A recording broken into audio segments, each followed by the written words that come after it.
গল্প স্বল্পে আজ পড়ছি স্যার আর্থার কোনান ডয়েলের লেখা the adventure of Sherlock Holmes থেকে বুড়ো আঙুল। ডাক্তার ওয়াটসন প্রতিদিনকার মতো সেদিন রোগী দেখার ঘরে ঢুকলেন।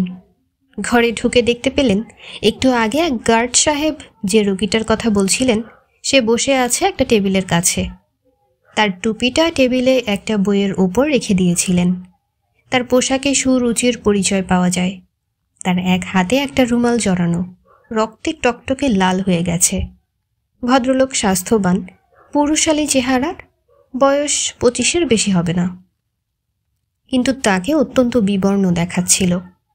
তার মধ্যে তুমুল মানসিক আলোড়ন চলছে। সেই মানসিক উত্তেজনা দমন করবার জন্য তাকে যে তার সমস্ত মানসিক শক্তি নিয়োগ করতে হয়েছে তা বুঝতে ওয়াটসনের বেশি দেরি হলো না। এই সাত সকালে এসে আপনাকে বিরক্ত করতে হলো বলে দুঃখিত ডাক্তারবাবু, ভদ্রলোক বলল। কাল রাতে আমার একটা সাংঘাতিক ভাড়া গেছে। আমি আজ সকালের গাড়িতে এখানে এসেছি। প্যাডিংটনে এসে একজন ডাক্তারের খোঁজ করায় এক সাদশয় ভদ্রলোক আমাকে অনুগ্রহ করে এখানে পৌঁছে দিয়েছেন।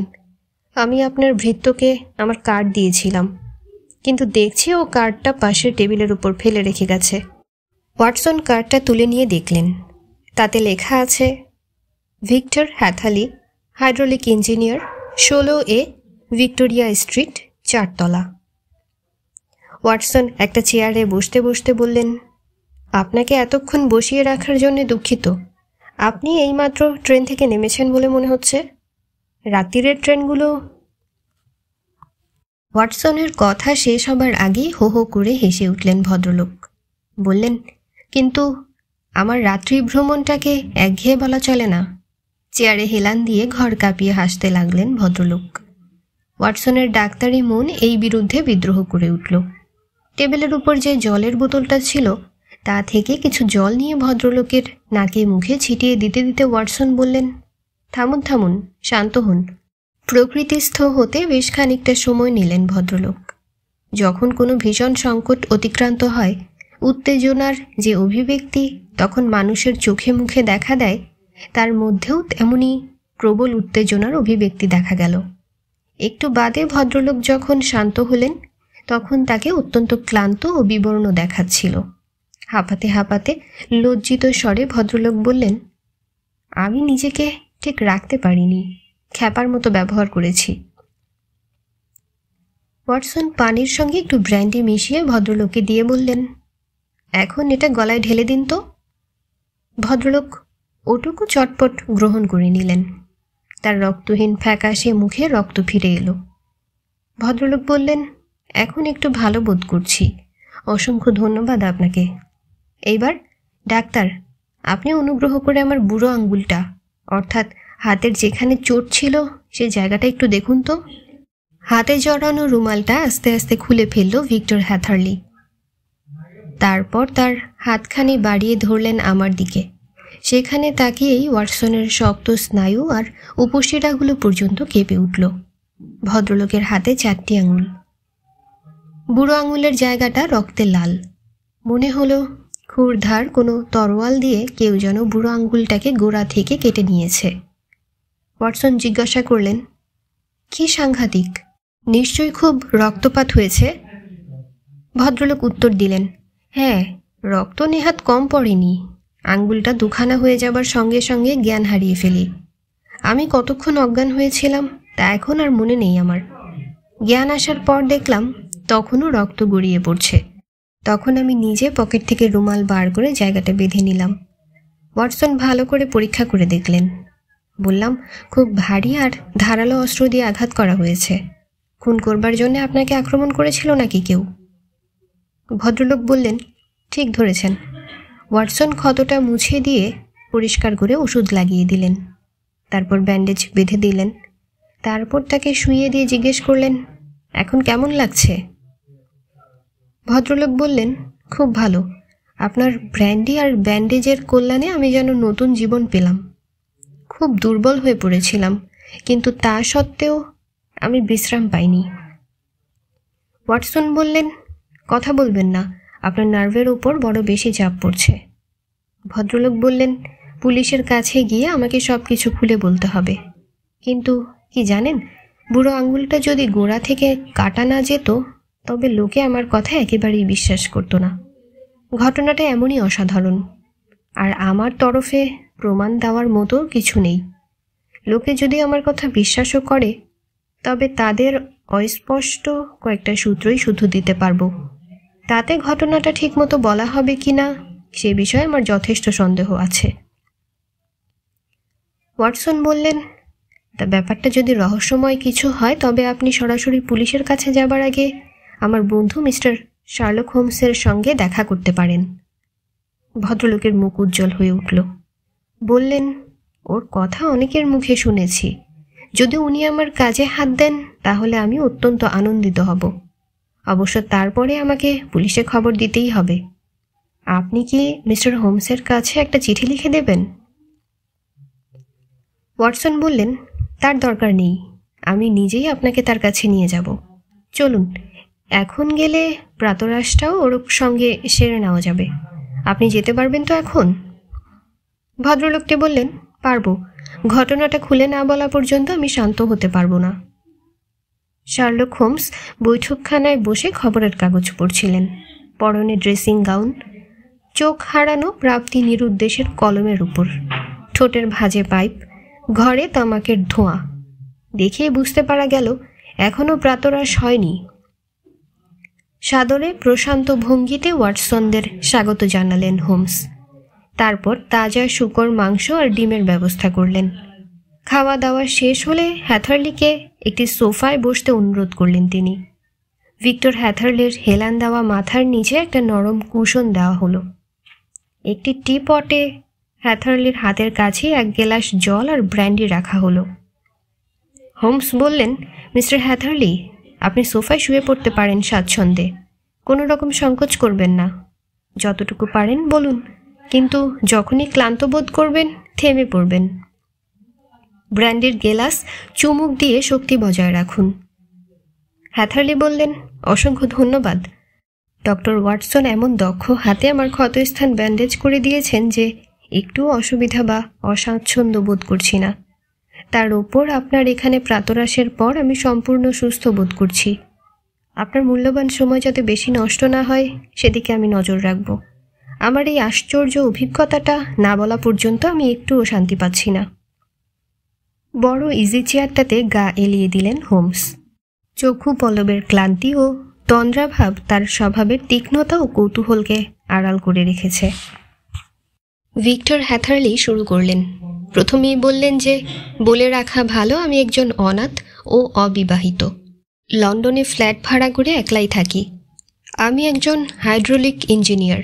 গ্রিনিসের বিখ্যাত ফার্ম ডেনার অ্যান্ড ম্যাটিসন 7 বছর শিক্ষানবিশের কাজ করেছিলাম। 2 বছর আগে আমার কাজের মেয়াদ ফুরিয়ে যায়। এমন সময় আমার বাবাও মারা গেলেন। বাবার মৃত্যুতে কিছু টাকা এলো হাতে। আমি ঠিক করলাম এবার আমি স্বাধীন ব্যবসা করব।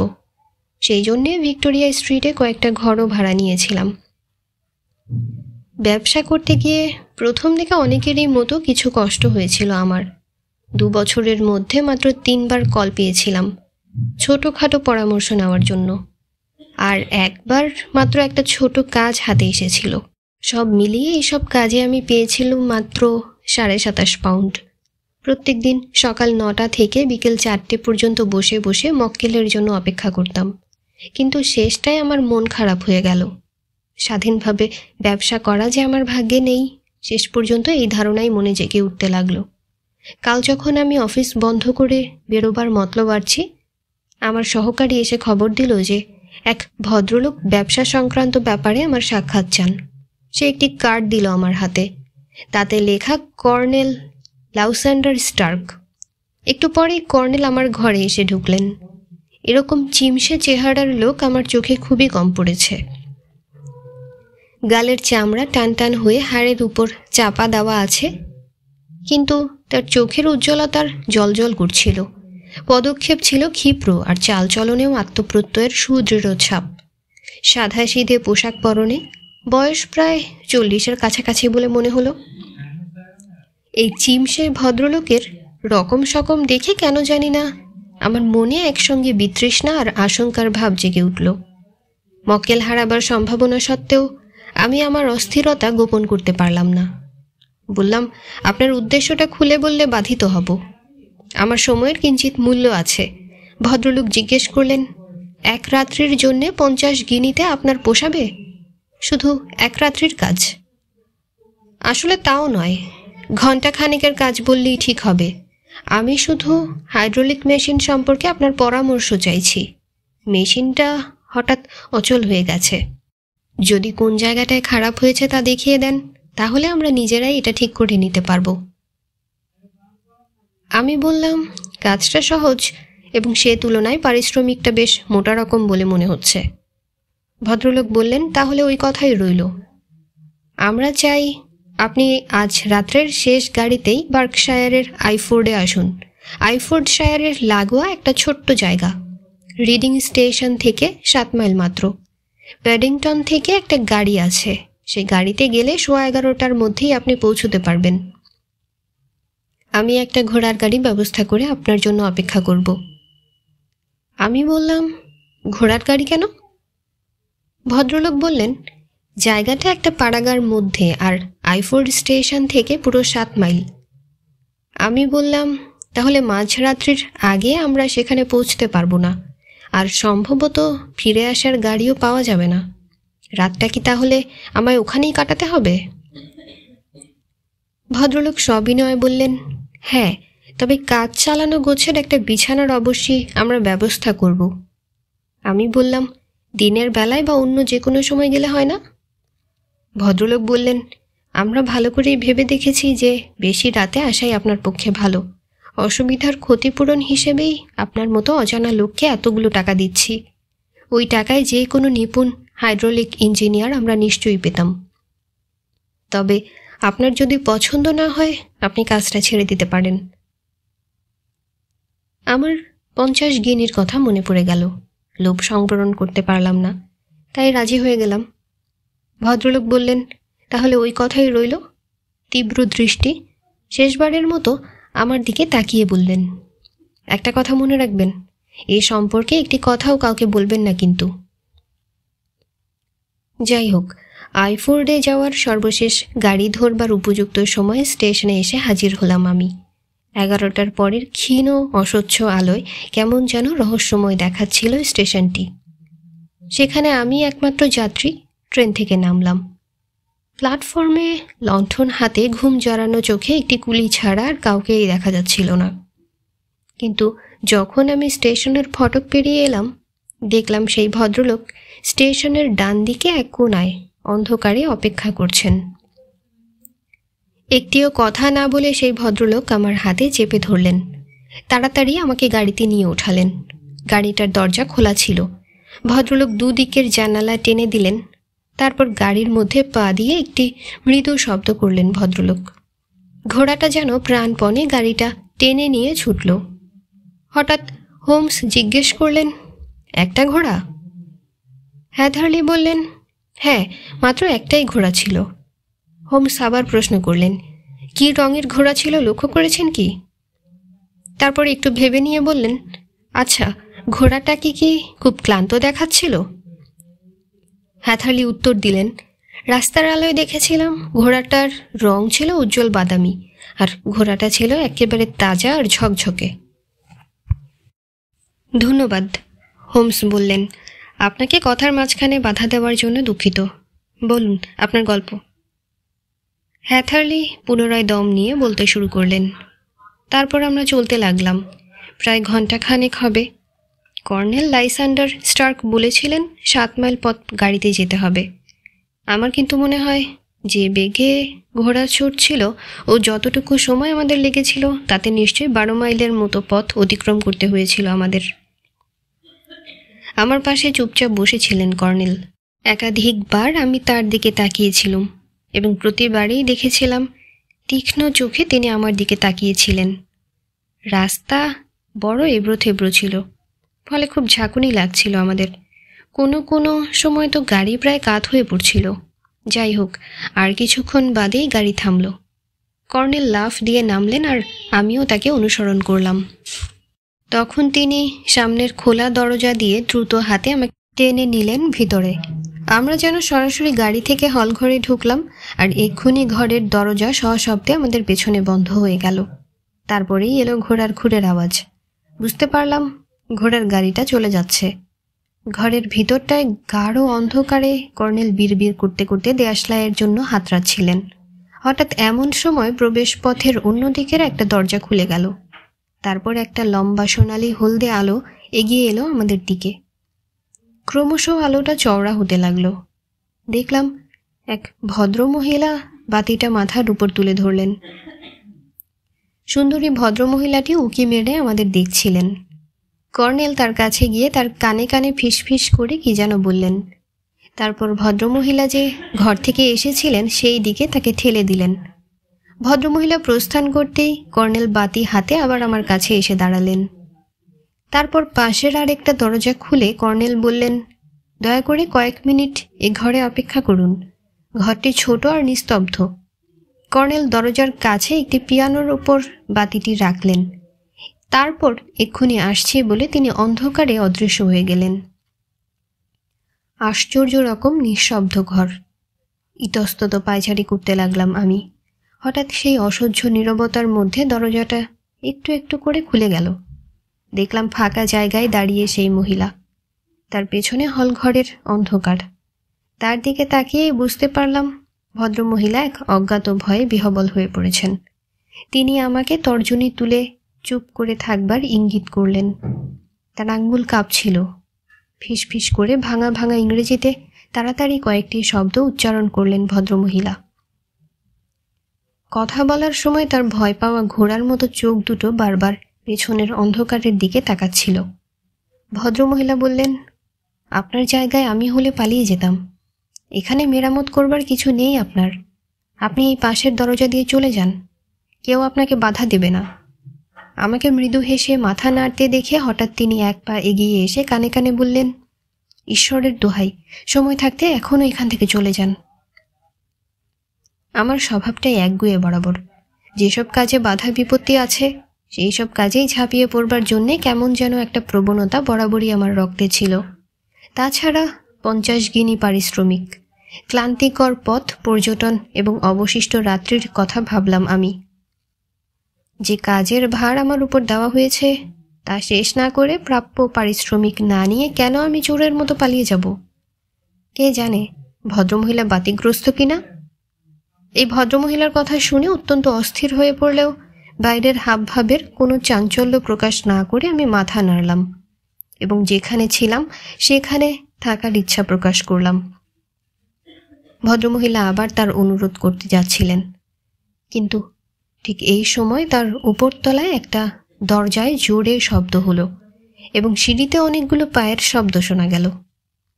এক মুহূর্তে ভদ্রমহিলা সেই শব্দ শুনে হতাশাগ্রস্ত হয়ে হাত নেড়ে বিদায় জানিয়ে যেমন নিঃশব্দে এসেছিলেন তেমনি অদৃশ্য হয়ে গেলেন। ওরা এসে পড়লেন আমার ঘরে। আগন্তুকদের মধ্যে একজন হলেন কর্নেল লাইসান্ডার, আরেকজন চিবুকের নিচের মাংস ভাজ বেটে খাটো মোটা সোটা ফার্কসন নামে এই ভদ্রলোক আমার কাছে পরিচিত হলেন। কর্নেল বললেন, ইনি আমার সেক্রেটারি ও ম্যানেজার। আমার ধারণা ছিল আমি দরজাটা বন্ধ করে গিয়েছিলাম।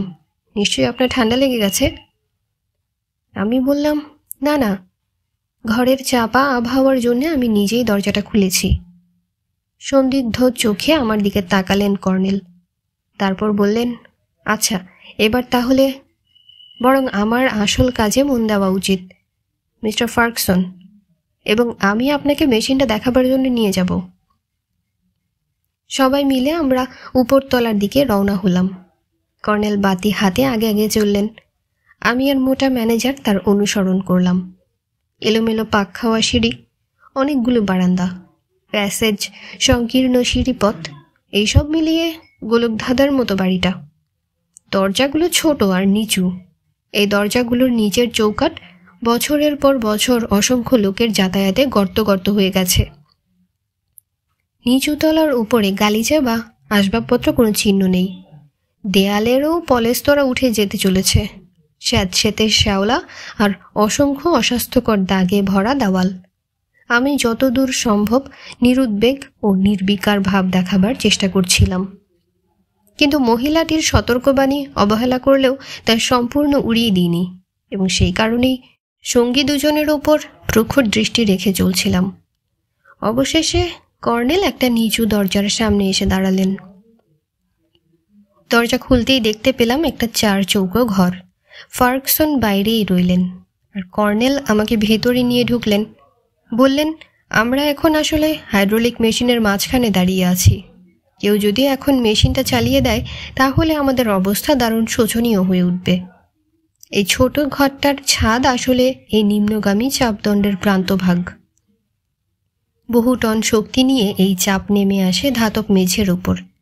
বাইরের দিকে ছোট ছোট জলের পাইপ আছে, এইগুলো শক্তি গ্রহণ করে যথাস্থানে পৌঁছে দেয়, আর এর চাপ বহুগুণ বাড়িয়ে দেয়। আপনি ইঞ্জিনিয়ার মানুষ, সুতরাং আপনাকে আর বিশেষ কি বলবো। মেশিনটা সহজেই চালু হয়, কিন্তু গতিতে একটুখানি আড়ষ্ট ভাব আছে, আর এই শক্তির কিছুটা অপচয় ঘটেছে। আশা করি আপনি দয়া করে মেশিনটা পরীক্ষা করবেন, আর আমরা কি করে একে মেরামত করতে পারবো তা দেখিয়ে দেবেন। তার কাছ থেকে বাতিটা নিয়ে মেশিনটা খুব ভালো করে পরীক্ষা করলাম। বাস্তবিক পক্ষে মেশিনটা খুব বড়, আর তার চাপ দেওয়ার ক্ষমতা সেই অনুপাতে প্রচুর। যে লিভার দুটো একে নিয়ন্ত্রিত করতে পারে, বাইরে গিয়ে সেগুলোর উপর চাপ দিলাম। একটা শো শো করে আওয়াজ হতে লাগলো।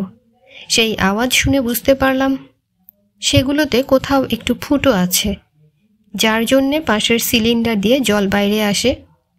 পরীক্ষায় জানা গেল রবারের বন্ধনীগুলোর মধ্যে একটি, সেটি চালাবার রডের সঙ্গে সামনের দিকে জড়ানো, ওটি সংকুচিত হয়ে গেছে। আর যে গর্তটার ভিতর দিয়ে এটি কাজ করে তার পক্ষে এটি ছোট হয়ে গেছে। স্পষ্টই বুঝতে পারলাম যে শক্তির অপচয়ের এটিই কারণ।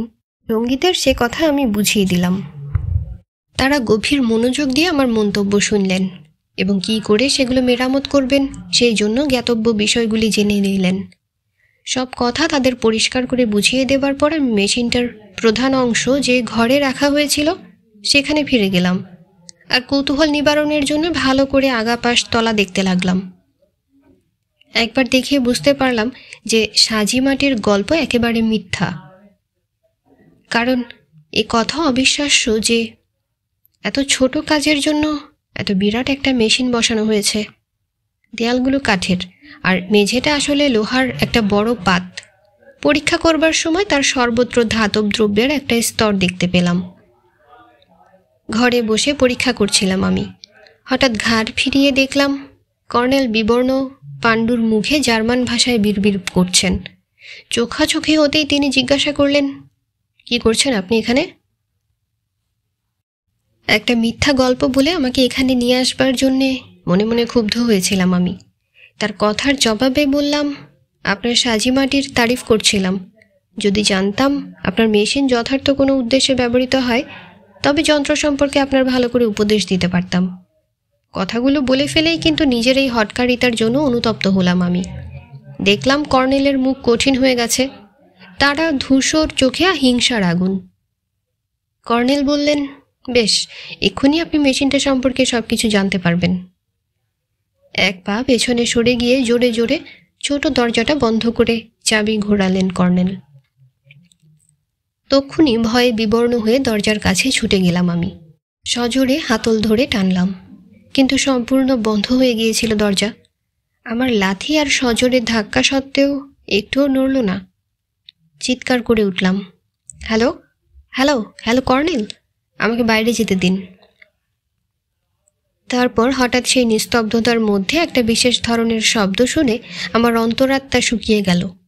শব্দটা লিভারের শেকল নাড়ার আর ফুটোওয়ালা সিলিন্ডারের শো শো আওয়াজ। কর্নেল মেশিনটা চালিয়ে দিয়েছেন। লৌহধারটিকে পরীক্ষা করার সময় বাতিটাকে মেঝের উপর যে অবস্থায় রেখেছিলাম তা তখনও তেমনি অবস্থাতেই ছিল। তার আলোয় দেখা গেল যে কালো ছাদটা ধীরে ধীরে ঝাঁকুনি দিয়ে নেমে আসছে আমার উপর। যে ভয়ঙ্কর বেগে নামছে তাতে মুহূর্তের মধ্যে আমার দেহ একেবারে মাংসপিণ্ডে পরিণত হবে। চিৎকার করে দরজার ওপরে পড়ে তালাটা সজোরে নাড়তে লাগলাম। বাইরে যেতে দেওয়ার জন্য অনুনয় করতে লাগলাম কর্নেলের কাছে, কিন্তু লিভার চলার নির্দয় শব্দ আমার চিৎকারের শব্দকে ছাপিয়ে উঠল। ছাদটা তখন আমার মাথার ফুট 2-1 ওপরে। হাত উঠিয়ে ছাদের শক্ত ও অমসৃণ স্তর অনুভব করলাম। আমার মৃত্যু যন্ত্রণার পরিমাণ নির্ভর করবে আমার যে অবস্থায় মৃত্যু হবে তার উপর। যদি উপর হয়ে শুই তবে মেশিনের সমস্ত চাপ এসে পড়বে মেরুদণ্ডের ওপর। সেই ভয়ঙ্কর অবস্থার কথা ভেবেই শিউরে উঠলাম আমি। চিত হয়ে শুলে যন্ত্রণা হয়তো কম হতো, কিন্তু তবু সেভাবে শুয়ে থেকে সেই সাংঘাতিক কালো ছায়া আমার উপর নেমে আসছে দেখে সেই দৃশ্য দেখার মতো সচল মন আমার ছিল না। এতক্ষণে সোজা হয়ে দাঁড়ানো অসম্ভব হয়ে উঠেছে। ঠিক এমন সময় আমার চোখ এমন একটা জিনিসের উপর পড়ল যা দেখে আমার মনে চকিতে আশা জেগে উঠল। যখন চতুর্দিকে শেষবারের জন্য দ্রুত চোখে তাকালাম, তখন দুটি তক্তার মাঝখানে হলদে আলোর একটা ক্ষীণ রেখা চোখে পড়ল। একটা ছোট খোপ পেছন দিকে সরে যেতে যেতে তা ক্রমশ চওড়া হতে লাগলো। আমি বিশ্বাস করতে পারছিলাম না যে সত্যিই সেখানে একটা দরজা আছে যা আমার মৃত্যু থেকে বাঁচাতে পারে। পর মুহূর্তেই আমি এর মধ্যে ঝাঁপ দিয়ে আধা চৈতন্য অবস্থায় অন্য পাশে পৌঁছালাম। আমার পেছনের খোপটা আবার বন্ধ হয়ে গেল, কিন্তু বাতিটা চূর্ণ হওয়ার শব্দ আর তার কিছুক্ষণ পরে দুটি ধাতব পাতের সংঘর্ষের তুমুল শব্দ জানিয়ে দিল কত অল্পের জন্য আমার প্রাণ রক্ষা হয়েছে। কবজি ধরে ভীষণ টানাটানির অনুভূতিতে আমার জ্ঞান ফিরল। একটা সরু বারান্দায় পাথরের মেঝের উপর পড়ে আছি দেখতে পেলাম।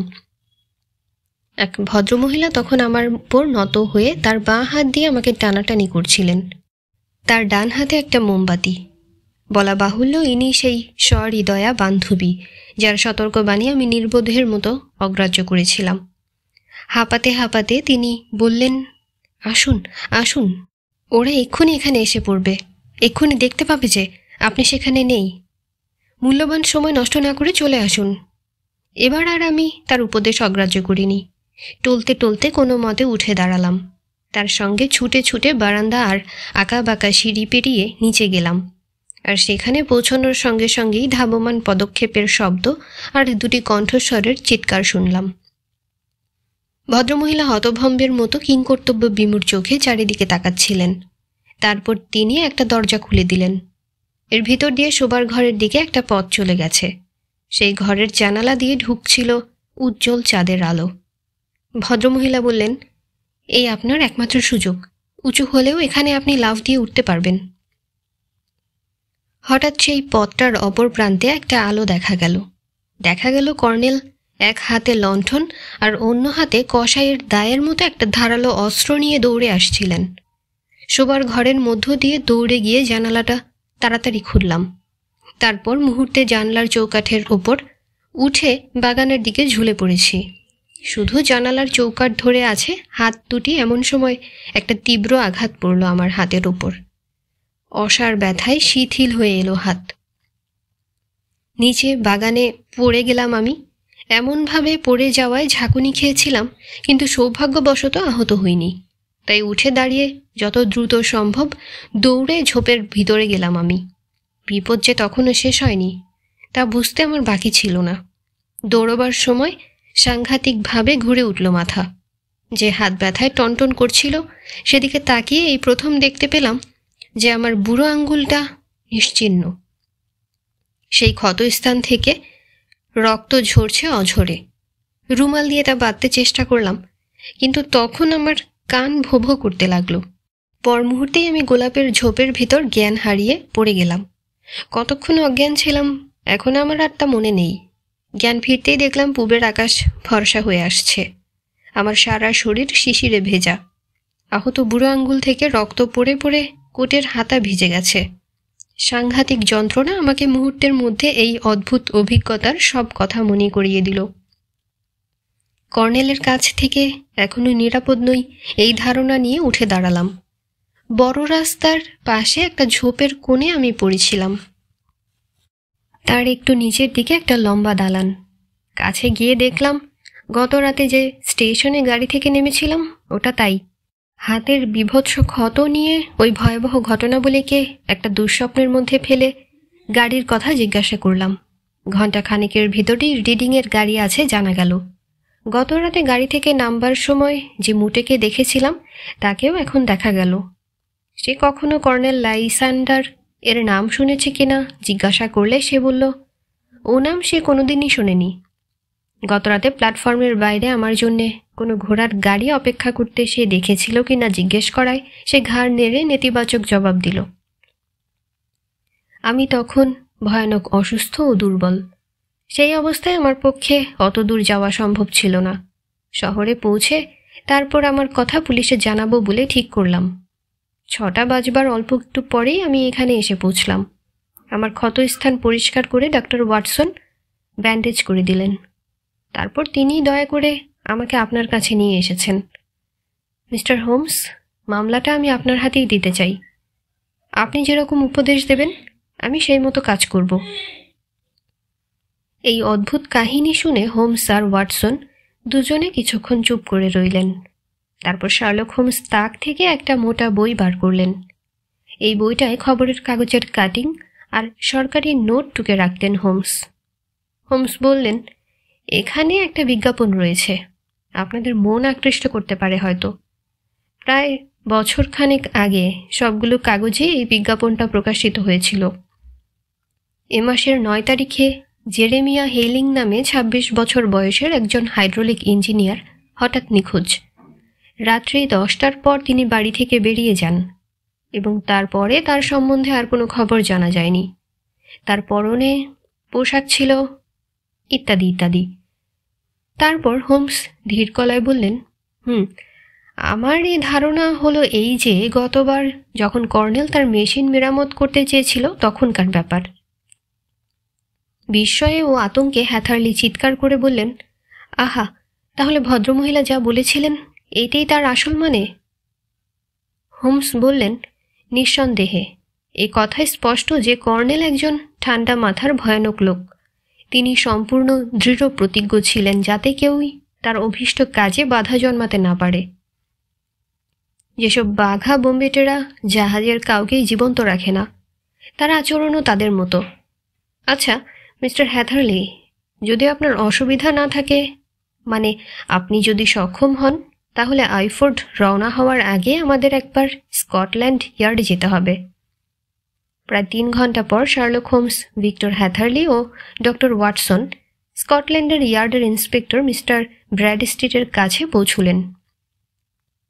সব ঘটনা শোনার পর মিস্টার ব্র্যাডস্ট্রিট সামরিক বিভাগ কর্তৃক প্রকাশিত ওই এলাকার একটি ম্যাপ আসনের উপর স্থাপন করে আইফোর্ডকে কেন্দ্র করে কম্পাস দিয়ে একটি বৃত্ত আঁকার পর বললেন, এই দেখুন, এই বৃত্তটা এই গ্রাম থেকে 10 মাইল ব্যাসার্ধ নিয়ে আঁকা হয়েছে। আমরা যে জায়গাটা খুঁজছি তাই রেখার কাছাকাছি কোথাও হবে। মিস্টার হ্যাথারলি, আপনি বোধহয় 10 মাইল বলেছিলেন। আর আপনি যখন সংজ্ঞাহীন ছিলেন তখন তারা আপনাকে সারা পথ বই নিয়ে এসেছিল বলেই তো আপনার ধারণা। হ্যাথারলি বললেন, তারা বোধহয় তাই করেছিল। আমাকে যেন তুলে কোথাও নিয়ে যাওয়া হচ্ছিল। এই অবস্থাটা আমার আবছা আবছা মনে পড়ছে। ডক্টর ওয়াটসন বললেন, একটা কথা আমি বুঝতে পারছি না। যখন তারা আপনাকে অজ্ঞান অবস্থায় বাগানে পড়ে থাকতে দেখল তখন কেন আপনাকে মেরে ফেলেনি? ভদ্রমহিলার কথাতেই কি ওই শয়তানটার মন নরম হয়েছিল? হোমস শান্ত ঠান্ডা গলায় বললেন, আমার মনে হয় যে আমি আমার তর্জনী নির্দেশে ম্যাপে জায়গাটা দেখিয়ে দিতে পারি। ইন্সপেক্টর বললেন, বেশ বেশ, বলুন তাহলে। তবে আমার মনে হয়। হোমস থামিয়ে দিয়ে বললেন, আমি এই বিন্দুটিতে আঙ্গুল রাখলাম। এই বলে বৃত্তের ঠিক কেন্দ্রস্থলে আঙ্গুল রাখলেন হোমস। বললেন, এইখানেই আমরা তাদের দেখতে পাব। হ্যাথারলি আটকে উঠলেন, কিন্তু গাড়িতে সেই 12 মাইল পথ। হোমস বললেন, 6 মাইল দূরে গিয়ে ফের 6 মাইল পিছিয়ে আসা। এর চেয়ে সহজ আর কিছু হতে পারে না। আপনি নিজেই বলেছেন যে যখন আপনি গাড়িতে ওঠেন তখন ঘোড়াটা তাজা আর ঝকঝকে ছিল। যদি এবড়ো থেবড়ো রাস্তার ওপর দিয়ে 12 মাইল ঘোড়াটিকে আসতে হতো তবে তা কী করে সম্ভব? ইন্সপেক্টর চিন্তিত স্বরে বললেন, সত্যি, এমন চালাকি খুবই সম্ভব। এ যে কিসের দল সে সম্বন্ধে সন্দেহের কোনো অবকাশ নেই। হোমস বললেন, তা বটে, প্রচুর পরিমাণে জাল টাকা তৈরি করে এরা। পারদ মেশানো যেসব ধাতু রূপোর জায়গা নিয়েছে তা তৈরি করতেই ওরা মেশিনটা ব্যবহার করছে। ইন্সপেক্টর বললেন, আমরা বেশ কিছুদিন ধরে খবর পাচ্ছি হাজার হাজার হাফ ক্রাউন তৈরি হয়ে বাজারে চলে আসছে। আমরা এই দলটিকে রিডিং পর্যন্ত অনুসরণ করেছি, কিন্তু আর এগোতে পারিনি, কারণ অপরাধীরা তাদের অপরাধের চিহ্নগুলো এমনভাবেই ঢেকেছে যে তারা খুব পুরনো পাপী, তাতে আর কোনো সন্দেহ নেই। কিন্তু এখন এই শুভ যোগাযোগের দরুন আমার মনে হয় সত্যি সত্যি এবার তাদের ধরতে পেরেছি। কিন্তু ইন্সপেক্টর ভুল করেছিলেন, কারণ ওই অপরাধীদের আদালতের কাঠগড়ায় তার আবার বরাত ছিল না। হেলে দুলে যখন আমাদের ট্রেন আইফোর্ড স্টেশনে ঢুকলো, তখন দেখা গেল কাছের গাছপালার আড়াল থেকে ধোয়ার মতো একটা অতি প্রকাণ্ড স্তম্ভ আকাশে উঠে অতিকায় এক উট পাখির পালকের মতো মাটির উপর ঝুলছে। ট্রেন থেকে নেমে স্টেশন মাস্টারের কাছে জানা গেল যে সামনের একটা চুনকাম করা বিরাট দালান বাড়িতে আগুন ধরেছিল। ওই বাড়িতে ডক্টর বেচারা থাকেন, আর তার সঙ্গে থাকেন এক ভিনদেশি। তবে তাকে রুগী বলে মনে হয় না। বার্কশায়ারের বুড়ো গরুর মাংস পর্যন্ত অনায়াসে খেয়ে হজম করে দিতে পারেন। ওরা সবাই চুনকাম করা দালান বাড়িটার দিকে এগিয়ে যেতে যেতে দেখলেন বাড়িটার প্রত্যেকটি জানালা ও ছোট ছোট ফাঁক দিয়ে আগুনের লকলকে শিখা চারিদিকে ছড়িয়ে পড়ছিল। 3টে দমকল আগুন নেভানোর চেষ্টা করছিল। হ্যাথারলি অসহ্য উত্তেজনায় চিৎকার করে উঠে বললেন, এই তো সেই ছোট ছোট পাথরের উপর দিয়ে গাড়ি চালানোর রাস্তা, ওই তো সেই গোলাপের ঝোপ যেখানে আমি ছিলাম, ওই যে দ্বিতীয় জানালাটা, ওটা থেকেই আমি লাফ দিয়েছিলাম। হোমস বললেন, বেশ, অন্তত আপনি তাদের উপর প্রতিশোধ নিয়েছেন।